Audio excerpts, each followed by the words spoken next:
میاں صاحب تو خاتون نے آواز دے لی ہے، تو اس نے کہا میں تینوں کنی باری آکھیا پیچھو آواز نہ دیا کر. وہ اس بات پہ جھگڑا ہو گیا. کیا ہو جاتا ہے آواز دینے سے؟ مومن تو اتنے کچے مزاج کا نہیں ہوتا. نبی پاک علیہ الصلوۃ والسلام نے ایک بات ارشاد فرمائی، آپ نے اپنے ذہن میں رکھنی ہے، آپ کی توجہ ہے نا میری بات پر. حضرت عبداللہ ابن عباس رضی اللہ تعالیٰ عنہ فرماتے ہیں کہ اللہ کے پیارے رسول صلی اللہ تعالیٰ علیہ وسلم نے فرمایا، اے عبداللہ، اے میرے بیٹے، ایک بات کا یقین کر لو کہ ساری دنیا مل کے تمہارا کچھ سنوارنا چاہے سنوار نہیں سکتی جب تک اللہ کی رضا نہ ہو، اور سارے دنیا دار مل کے تمہارا کچھ بگاڑنا چاہیں تو بگاڑ نہیں سکتے جب تک اللہ کی مشیت کا تقاضا اپنی اللہ کا بندہ تو پختہ کرتا ہے. آپ یقین کریں ہمارے نوجوانوں کا کبھی یہ ذہن بن جائے نا، یہ باز آ جائیں، یہ نہ تو کوئی ناجائز رستہ اختیار کریں دولت کمانے کا، نہ مشہور ہونے کے لیے کوئی ایسا رویہ اختیار کریں جو تہذیب کے خلاف ہو، نہ کوئی ایسی ویڈیو بنائیں، نہ کوئی ایسا اگر یہ ذہن بن جائے، عزتیں ذلتیں رزق یہ سارا اللہ، یہ اگر یقین کامل، نہ کسی سیاستدان کی گاڑی کے پیچھے بھاگیں، نہ کبھی کمزور پڑیں، نہ کوئی کچی بات کریں، ان کا ذہن بن جائے کہ میرے سارے معاملات میں میرا محافظ میرا اللہ ہے. یہ سوچ کون دیتا ہے؟ یہ اللہ کے بندے دیتے ہیں. حضرت بہلول دانا رحمت اللہ علیہ تشریف فرما تھے ایک مقام پہ، امام غزالی نے لکھا ہے، تو ہارون رشید حج کر کے آ رہا تھا. وہ جب حج کر کے آیا تو اس کے گھوڑے کے ارد گرد لوگ نعرے لگا رہے تھے، خوش آمدید کے، مرحبا کے. تو یہ پروٹوکول بنا، میں نے عرض کیا نا، میں نے ابھی دوستوں کو منع کر دیا پھول نہ ڈالیں. ہمارے گلوں میں آپ پھول ڈال رہے ہیں اور فلسطین کی بیٹیوں کو روٹی نہیں مل رہی کھانے کی. ہم مسلمان تو ایک جسم کی طرح ہوتا ہے نا، اور ہمارا حال یہ ہے کہ ایک بیان دینے کے بعد وہ قلبی کیفیت ہماری نظر نہیں آتی. وہ دکھ کے رشتے، ایک دوست مجھے ویڈیوز بھیج رہے تھے، میں نے انہیں منع کر دیا. میں کہ یار تو پتہ نہیں کہ میں تک لینا ہے، تے ویکھیے ہی نہیں جاندی. اور اجتماعی طور پر امت مجرم ہے اس معاملے میں، اجتماعی طور پر. دو بیان دینے سے کیا ہوتا ہے؟ کوئی عملاً آپ اپنی قسم پرسی کا عالم دیکھیں، کہاں ہیں انسانی حقوق کی تنظیمیں اور کہاں ہیں وہ لوگ جو کہتے ہیں اقوام متحدہ مسئلہ حل کرائے گا. مسئلے ان لوگوں کے حل کرائے جاتے ہیں جن میں کوئی دم خم ہوتا ہے. یہ لوگ مسئلے حل کرائیں گے جو اتنی بھی، وہ کہہ رہے ہیں باقی ساری باتیں تو ایک طرف رہی، ہم امداد نہیں پہنچنے دیں گے، دوائیاں نہیں جانے دیں گے. اتنی بھی کوئی مظلوم ہوتی ہے قوم؟ اتنی بھی اقبال نے کہا تھا ہے جرم ضعیفی کی سزا مرگ مفاجات. یہ تمہارے کمزور ہونے کی تمہیں سزا مل گئی، یہ تمہیں ملے گی. اس لیے کہ جب مطمع نظر روٹی روزی پیسہ ہو جائے نا، مذہبی اسٹیجوں پر بھی جب تقریریں بکیں، نعتیں بکیں، تلاوتیں بکیں، اور جب ہر چیز مطمع نظر صرف پیسہ ہو جائے، تو پھر میرے بھائی کیسے طاقتیں ایمان کی پیدا ہوں؟ اللہ کا بندہ ایمان دیتا ہے، طاقت دیتا ہے. اس کے پاس بیٹھنے سے انسان کا ایمان جلا پاتا ہے. طاقت دینے کا معنی یہ کہ جلا پاتا ہے، تازہ ہوتا ہے. حضرت بہلول دانا بیٹھے تھے، بادشاہ سلامت کے نعرے لگ رہے ہیں اور بڑا استقبال ہو رہا ہے. ہارون رشید بھی بڑا راضی تھا، ظاہر ہے نعرے لگے تو پھر نفس کو تو بڑا اچھا لگتا ہے نا بندہ، پھر وہ ایسے ایسے کر کے لوگ ہاتھ ہلاتے ہیں، مزہ ہی بڑا آتا ہے. وہ تو لطف لے رہا تھا، اور یہ لطف صرف وزیر نہیں لیتے، پیر بھی لیتے دیکھے ہیں میں نے. اللہ ماشاءاللہ، یہ چلتا ہے سلسلہ بہت ساری جگہوں پہ. وہ ہارون رشید جب یہ مزے لے رہا تھا نا، تو حضرت بہلول دانا ایک ٹیلے پہ بیٹھے تھے اور اس کی یہ حالت دیکھ کے ہنس رہے تھے، مسکرا رہے تھے. اللہ کا بندہ وزادار بڑا ہوتا ہے. وہ ہارون رشید کی اچانک نظر پڑی تو اس نے کہا بابا جی کا ہنسنا بڑا معنی خیز ہے. وہ گھوڑے سے نیچے اترا اور اتر کے آن کر کے حضرت بہلول دانا کی خدمت میں حاضر ہو گیا اور پوچھنے لگا کہ حضور خیریت ہے، آپ کیوں ہنس رہے ہیں؟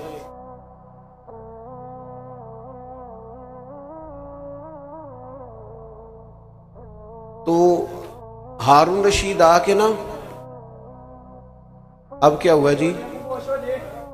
اللہ آپ کو برکت دے. آپ توجہ کر رہے ہیں میری بات پر؟ اللہ تعالیٰ آپ کو سلامت رکھے۔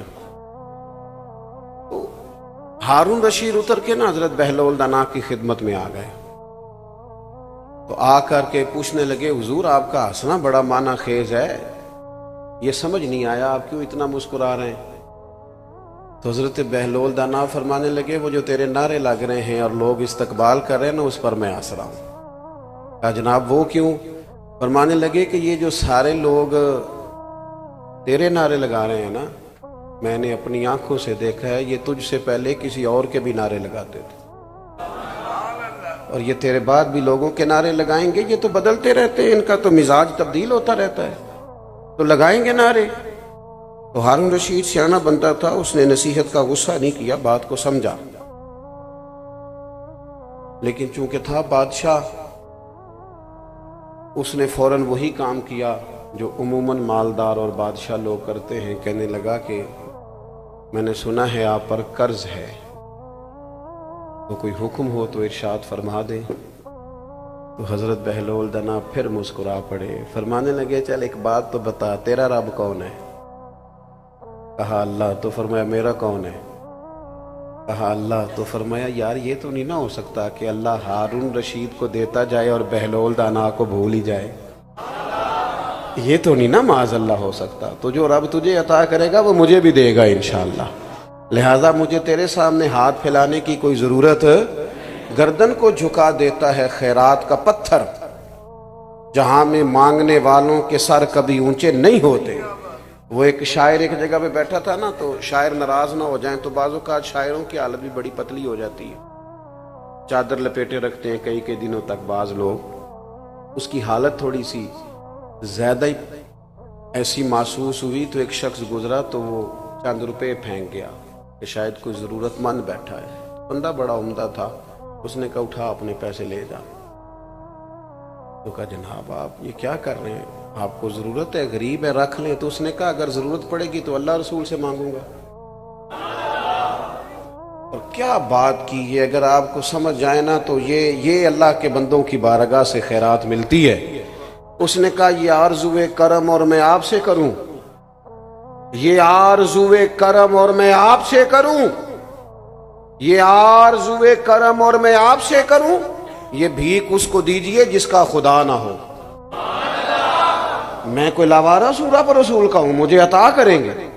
اللہ کے بندے ایمان کی لذت سے آشنا کرتے، ان کے پاس بیٹھنے سے انسان کا ایمان مضبوط ہوتا ہے، اللہ کی ذات پر بھروسہ مضبوط ہوتا ہے، امیدیں رب رسول سے وابستہ ہوتی ہیں۔ اور دوسری اللہ کے بندے کی تعریف قرآن نے یہ بیان کی کہ وَقَانُوا يَتَّقُونَ، وہ پرہیزگار ہوتے ہیں۔ ایک ہوتا ہے نمازی، ایک ہوتا ہے حاجی، ایک ہوتا ہے سخی اور ایک ہوتا ہے پرہیزگار۔ نماز پڑھنے والے کو کہتے ہیں نمازی، حج کرنے والے کو کہتے ہیں حاجی، سخاوت کرنے والے کو اور گناہ سے بچنے والے کو پرہیزگار کہتے ہیں۔ آپ ڈاکٹر کے پاس کبھی جائیں نا تو وہ دو کام کرتا ہے، ایک دوائی دیتا ہے اور دوسرا پرہیز بتاتا ہے۔ مشکل کیا ہوتا ہے؟ بس سمجھ لیں آپ، جو پرہیزگار ہو جائے وہ ولی بن جاتا ہے۔ دوائی کھانا اتنا مشکل نہیں ہوتا جتنا یہ جو پرہیزگار ہوتے ہیں نا، کوشش کرتے ہیں، ویسے تو معصوم انبیاء اور فرشتے ہیں لیکن اللہ کے بندے کوشش کرتے ہیں، تقوی اختیار کرتے ہیں، گناہ سے بچتے ہیں۔ تقوی کسے کہتے ہیں؟ حضرت عمر فاروق رضی اللہ تعالیٰ عنہ نے سیدنا ابی بن کعب رضی اللہ تعالیٰ عنہ سے کہا کہ بتائیے یہ جو قرآن و سنت میں بار بار تقوی کا ذکر ہے تو تقوی کیا ہوتا ہے؟ تو حضرت ابی بن کعب کہنے لگے امیر المومنین آپ بہت بہتر جانتے ہیں پر میرے ذمہ لگایا تو میں بتائے دیتا ہوں۔ فرمانے لگے کہ اگر تنگ رستہ ہو اور دونوں جانب جھاڑیاں ہوں اور انسان نے کھلا لباس پہنا ہو، اگر وہ اس رستے سے گزرنا چاہے گا تو کیسے گزرے گا؟ حضرت عمر فرمانے لگے سادی سی بات ہے، دونوں جانب ذرا جھاڑیوں کا خیال رکھے، کپڑے ذرا سمیٹ لے اور تھوڑا احتیاط سے گزر جائے۔ حضرت ابی بن کعب کہنے لگے بس یہی مجھے بھی سمجھ آئی ہے، دنیا میں دونوں جانب گناہوں کی جھاڑیاں ہیں، جو ذرا اپنے آپ کو سمیٹ کے گزر جائے اسے متقی اور پرہیزگار کہا جاتا ہے۔ اپنی زندگی میں تقوی اختیار کرے، بولنے میں بھی احتیاط کرے، سوچنے میں بھی احتیاط کرے، بلا وجہ کسی کے بارے میں بدگمان نہ ہو، کبھی غلط رائے نہ دے، اپنی کھانے کے معاملے میں، رزق کے معاملے میں بہت زیادہ محتاط ہو۔